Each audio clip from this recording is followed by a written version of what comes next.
Eu queria hoje dar uma atualizada em relação ao que está acontecendo lá na Venezuela, porque aqui na Europa, por exemplo, já não se fala mais nada. Está restrito agora, não sei no Brasil, vou perguntar aí para o Schimmer, que está no Brasil, ele vai dizer para a gente, mas aqui na Europa já não se fala mais nada. A repercussão está restrita ao mundo latino, digamos assim, e aos exilados venezuelanos que estão, muitos deles na Flórida ou em outros lugares dos Estados Unidos, e lá eles possuem TVs e canais de notícias, e eles estão repercutindo. Mas já aqui na Europa a repercussão é quase zero. O Elon Musk, ele deu ele repercutiu o assunto, né? Ou seja, ele conseguiu manter o assunto assim ainda em alta, por ter dado uma repercutida, assim como ele fez lá no caso quando ele expôs a censura e a interferência que aconteceu nas eleições do Brasil. Então a gente vai mostrar o que está acontecendo lá hoje, porque eles ainda estão nas ruas lá. É lógico que o movimento vai diminuindo, muita gente foi presa, muita gente desapareceu, e depois a gente vai comentar também as similaridades, né, que está acontecendo. Parece que é um filme que a gente já viu, né? É a mesma coisa, é um Tribunal Superior Eleitoral que interfere nas eleições, que dá a vitória para quem quiser, é uma maquininha sorrateira que você não pode de maneira nenhuma contestar, ou seja, muita coisa, censura, perseguição a opositores, ou seja, tem muita coincidência aí, o modus operandi é o mesmo. Isso aqui são as ruas de Caracas hoje ainda, pessoal. Essa é a... Como é o nome dela, Rafa? Maria Corina Machado. Exatamente, essa é a Maria Corina Machado. Isso foi hoje na Venezuela, tá, gente? Não são imagens antigas. Olha, eu conversei com o Ángel. Ángel é um geopolítico que hoje vive no Brasil, né? É impossível que nessa situação a Maria Corina pudesse discursar em meio disso aí. Não existe essa possibilidade. Até o Eduardo Bittar, que eu já conversei com ele pessoalmente, eu até convidei ele para vir, mas como tudo isso está acontecendo, ele já tinha muita agenda. É assim, não existe uma oposição na Venezuela, né? A Maria, não é de hoje que a Corina Machado, ela já demonstrava que ela não é uma oposição verdadeira. Eu vi alguns perfis de direita chamando ela de nova dama de ferro, mas não é possível. A última real oposição que houve na Venezuela, que é alguma coisa Teles, ele foi assassinado com um tiro em 2014 ou 2013, se eu estou enganado, né? Depois vocês veem aí. Mas aí a Corina falando em tudo isso acontecendo, a Corina aí discursando. Será que isso não é uma operação de caos realmente na Venezuela para criar aquela percepção para a opinião pública internacional? Enquanto isso, eles agem, porque literalmente o Maduro já demonstrava sinais que ele ia ser substituído de alguma forma. Ou não. Para mim, a minha opinião é que eles já tinham dado sinais de que já ia ser substituído de alguma forma. Depois, eu acho que foi o professor Schimmer falou também, que foi sobre a Rússia e a China ainda estão dentro disso aí. Então, para mim, parece mais uma operação de caos, realmente, para transparecer que o governo está mudando e só troca o Maduro e coloca outro como se fosse assim uma oposição de verdade. Isso aí é que está me parecendo. Posso estar errado, obviamente, mas com as pessoas que eu conversei dali...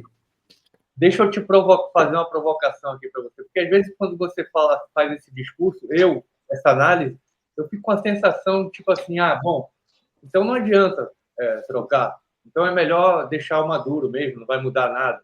É mais ou menos, eu já ouvi isso, por exemplo, em relação ao Alexandre de Moraes. O que vai adiantar? Vai entrar um pior ainda no lugar dele. O Flávio Bolsonaro falando isso. Oscar, eu já entendi esse questionamento. A gente tem que trabalhar com pessoas que vão dar oportunidade para a gente, por exemplo, se armar, a gente criar organizações para confrontar. Essa galera, eles não são onipotentes. Eles podem cair. Depende de quanto as pessoas investem tempo e dentro dessa guerra, não só guerra do mano a mano, é guerra cultural. O caso do Bukele, lá em El Salvador, não foi El Salvador que fez toda essa revolução contra o que estava acontecendo lá. Houveram investimentos de fora, houveram investimentos internacionais e também com a luta de muitos políticos que estavam aqui fora. E hoje a população tem um momento de paz, pode ser que isso logo, logo acabe ou não, mas nesse momento El Salvador vive paz porque trocou os parceiros de negócio ali. A gente tem que entender que são elites trabalhando dentro disso aí. E a gente tem que trabalhar e ser inteligente tanto quanto eles, para poder criar uma estratégia para a gente ir se livrando, quer queira ou quer não, dos tentáculos dessa gente. O Brasil tentou, mas como o próprio Lula falou essa semana em uma entrevista, eles gastaram 64 milhões de dólares para voltar ao poder. Ora, se ele não está falando que aquilo que o Gilmar falou lá, olha, eles têm dinheiro para ganhar as eleições até 2040 e pouco. Ora, se não é esse dinheiro aí pagando quem realmente está por trás no Brasil aí. Maravilha, Schimmer.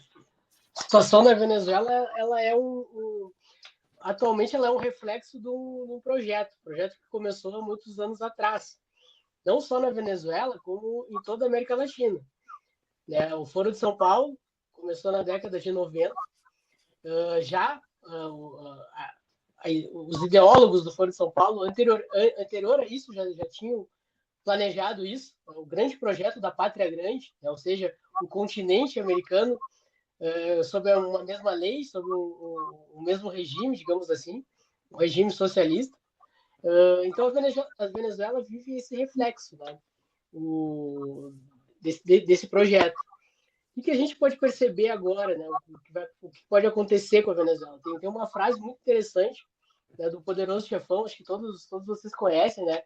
Diz assim: os homens mais ricos são aqueles que têm os amigos mais poderosos.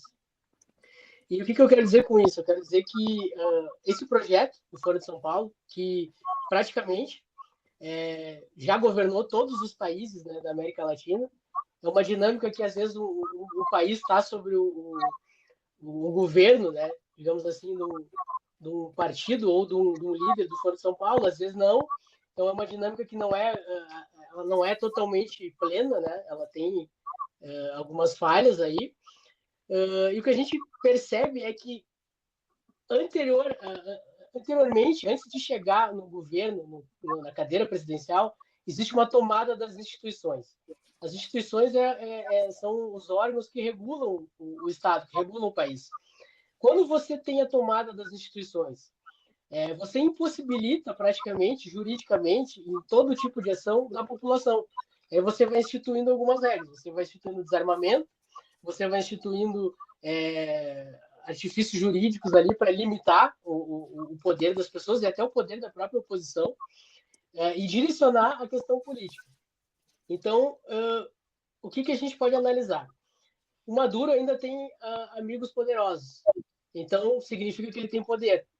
Enquanto Rússia, enquanto China estiverem ali interessados na Venezuela, e principalmente em alguns países da América Latina, por questões geopolíticas, o Maduro ainda vai estar forte. Toda ditadura, todo poder, ele tem um período, tem um prazo de validade. Não necessariamente esse poder vai ser substituído por outro que vai dar liberdade para o povo e vai criar um projeto virtuoso de nação. Não existe vácuo no poder. O poder só é substituído por uma força maior do que a dele. Então, as forças que a gente vê aí, essa dinâmica de forças, a gente observa. Existe dentro da própria Venezuela, existe uma divisão de forças.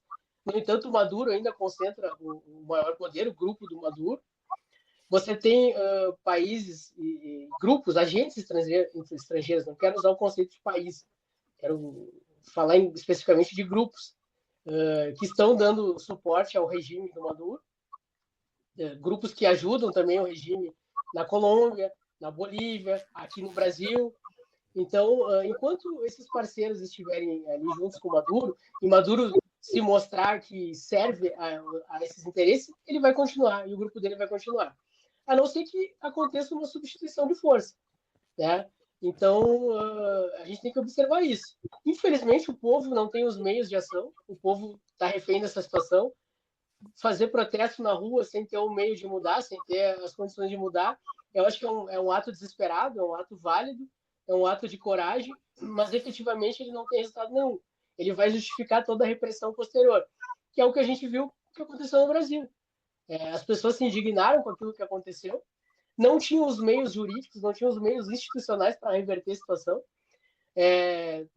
tomaram atitudes ali desesperadas e grande parte delas orquestradas, sim, né, pelo grupo que tomou o poder, que já estava no poder das instituições, e a repressão posterior justifica tudo que a gente está vendo hoje em dia no Brasil e possivelmente a gente vai continuar vendo na Venezuela. Então, infelizmente, a gente vive essa situação na Venezuela. Quando alguém tem que dizer, tem uma frase sensacional, que é Game of Thrones. Tenho muitas aspas com Game of Thrones, mas ela tem vários ensinamentos na questão de política, na questão de condução, na questão social. Quando alguém precisa dizer que eu sou rei, na verdade, de fato, ele não é rei de verdade. Então, o que a gente observa é isso aí. A gente sabe que o Maduro ele perdeu a eleição, a gente sabe que a maioria das pessoas não quer aquele regime, não quer aquilo, mas ele tem que dizer, não, eu sou rei, eu que mando, ponto final. Por quê? Porque ele tem os meios, né? E a gente observou, a gente consegue observar algumas mudanças na Argentina, por exemplo. A Argentina conseguiu sair do regime, porque institucionalmente ainda não, todas as instituições não foram tomadas. Existem válvulas de escape. Conseguiu colocar o Milei. O Brasil, em 2018, conseguiu colocar o Bolsonaro. Não sei se agora seja mais possível, tá? Por via institucional, por via eleitoral. Teria que haver mudanças mais drásticas, né, na nossa estrutura aqui política. E os países latino-americanos caminham nesse sentido. Eles estão amarrados, né, com a tomada das instituições internas do país. Então, é difícil a situação da Venezuela. Maravilha. Marcelo, seu comentário sobre Venezuela e a gente aí depois fala sobre o Datena, que anunciou a candidatura dele lá para São Paulo, e aí finalizamos a live. Eu vou na linha aí de raciocínio do Rafael também, porque tudo muito suspeito, né? Então, você veja, né?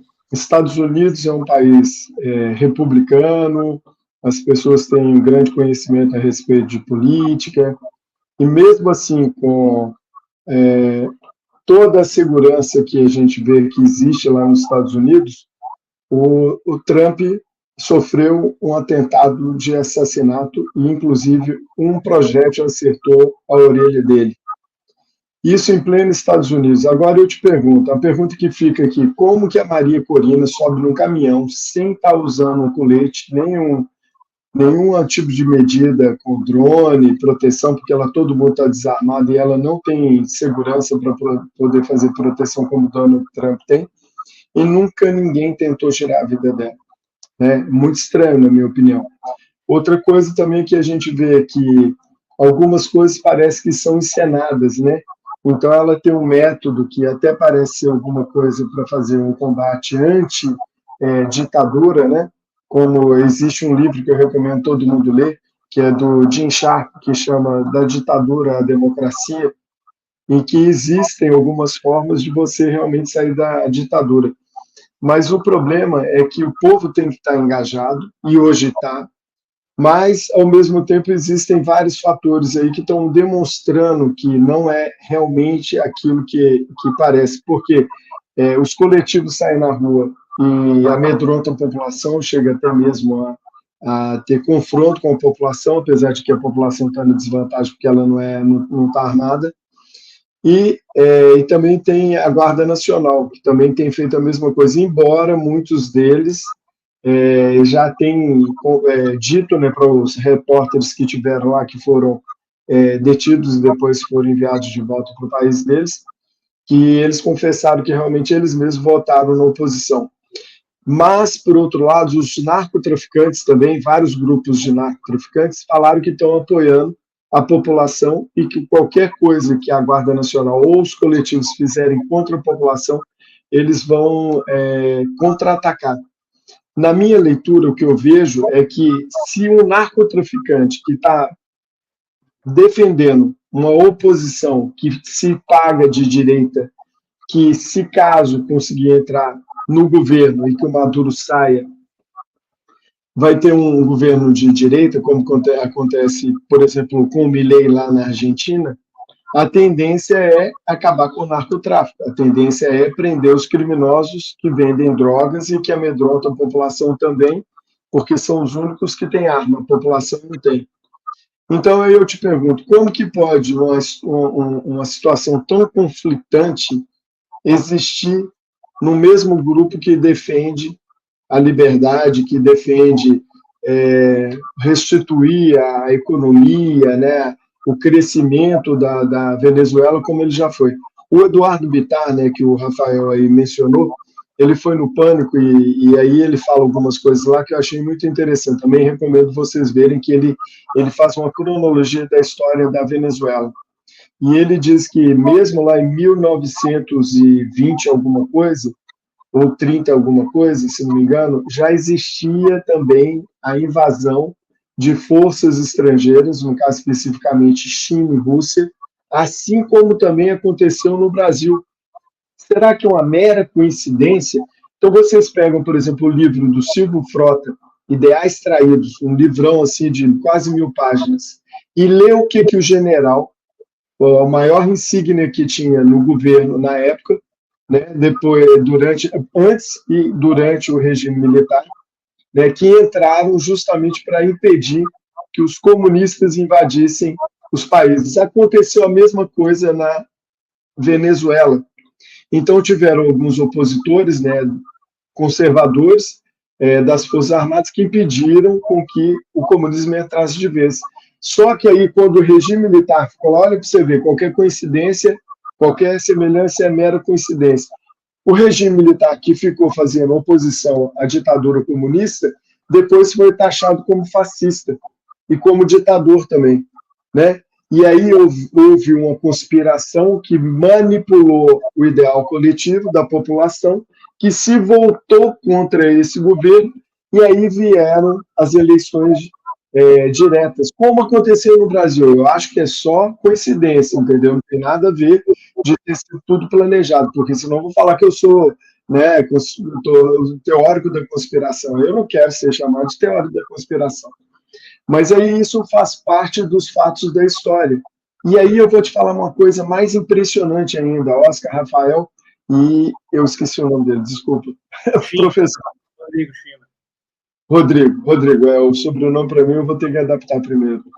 Então, o que acontece? Aconteceu a mesma coisa aqui em Portugal. O Salazar era considerado ditador, mas a única coisa que ele estava tentando fazer, na época de Portugal do Salazar, não tinha déficit econômico, não tinha dívida externa, o PIB funcionava, as pessoas passavam dificuldade, óbvio que passavam, porque tinha que trabalhar e não tinha conversa com o país exterior que queria implantar o socialismo, o comunismo aqui em Portugal. E hoje que a gente está vivendo, por exemplo, com a União Europeia, Portugal tem uma dívida gigante, impraticável de ser resgatada. Então, olha para você ver, isso aconteceu na Europa, aconteceu na América Latina, especificamente na Venezuela, eles conseguiram tomar assim como tomaram em Cuba, e hoje em dia a gente vê um teatro das tesouras, né? Saiu da mão do Juan Guaidó, que não conseguiu emplacar a narrativa naquela época, e o Juan Guaidó é a mesma oposição da Maria Corina. Eu sinto muito falar isso, mas tem amigos venezuelanos, inclusive aqui em Portugal. Eu tenho certeza que eles não vão ver essa live, que eles não são modificar no YouTube, já são pessoas mais de idade, mas que se me escutasse falando isso, ia ficar muito decepcionado, porque o povo venezuelano não aguenta mais, eles querem sair disso. Então o povo vira massa de manobra na mão desses caras psicopatas, entendeu? E é isso que eu penso. Espero que eu esteja enganado, eu quero ter uma decepção fantástica, todo mundo virar para mim ou para o Oscar aqui no canal dele e falar assim, aquele cara que veio aqui é um babaca, ele falou um monte de mentira. Deus escute a todos vocês que eu seja um babaca e que a Venezuela seja resgatada.